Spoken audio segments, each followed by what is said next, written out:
Why is social media just such an absolute dumpster fire? My gosh.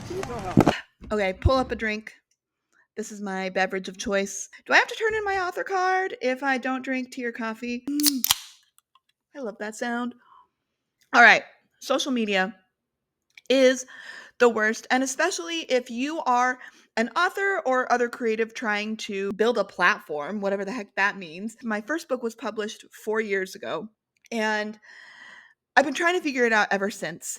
And it just seems like everything has changed. Social media from when I was pre-published to social media when I got published to social media now after the pandemic are like three completely unrecognizably different things. It's so easy to go insane trying to figure out what to even do, what to post, how much to stress about it, what type of stuff is going to please the algorithm gods. I finally feel like I have come to a place where I don't necessarily feel like I have the answers for social media, but I feel like I have a healthy relationship with and work ethic around social media that works for me. And I'm going to try and tell you the two strategies that have helped me get there. I didn't come up with these two strategies. I will link in the doobly doo to the wonderful people who did. It has been really, really helpful just keeping these two things in mind as I'm trying to be an author on social media. I'm Sarah Allen. I have 3 books published by Macmillan, 3 children's books. My 4th one comes out in September. This is my cat, Timison. If you know where his name comes from, we are now best friends. Anyway, all right. The two strategies that have really changed my mentality about social media. The first is digital surrogates. Basically, to me, what this says is I don't have to stress about the numbers. It takes all of the pressure, the algorithm pressure, and puts it on someone else. I'm still figuring out exactly how to do this, but basically it's about relationships. It's about genuine, authentic connections with content creators who are genuinely doing good work and getting good results on social media in terms of the numbers. Basically, I feel like this is artistic connection. There are people who are treating content creation on social media honestly as a true art form, and people are recognizing them for that, and they're getting good numbers for that, like comedians and artists and people who are like seeing big numbers on social media. If there's one that you admire and that you feel like your work connects, or you have a friend who's doing that good work on social media, basically using them as a digital surrogate, partnering with them to talk about your work and finding ways that you can be mutually beneficial and collaborate, letting their platform be a surrogate for you instead of you feeling like you have to reinvent the wheel or develop everything from scratch. The second strategy that has saved my sanity when it comes to social media, and this is my favorite one, is creative side projects. So, this to me is basically treating social media as almost like a self publishing platform rather than a content mill. It's approaching social media from an idea first perspective rather than a platform first perspective.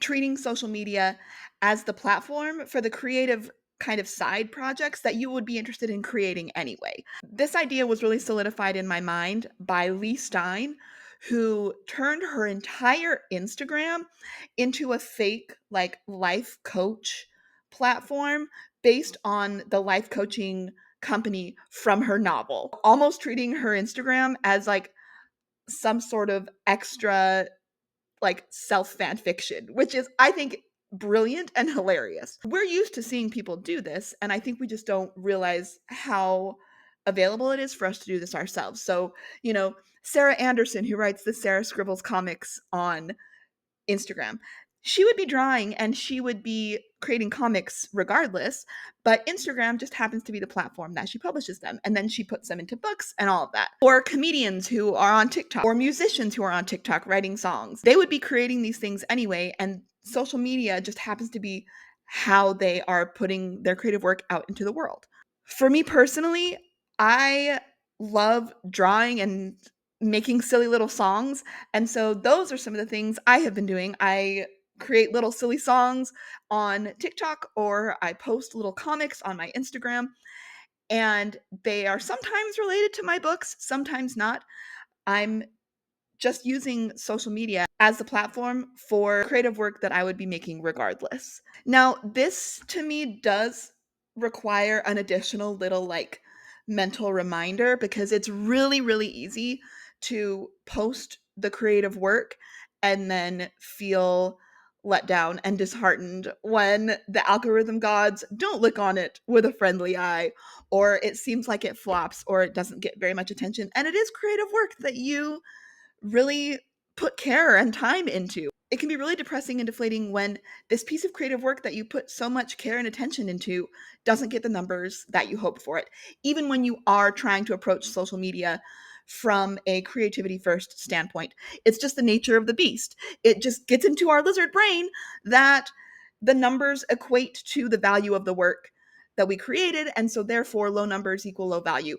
And it's really, really hard to not let that get to you. The one other little mental mantra that I have tried to come up with for myself for when I post creative work, and it works, some of the time. These are all strategies that I am working on implementing myself. But the mantra is one comment. That is my goal.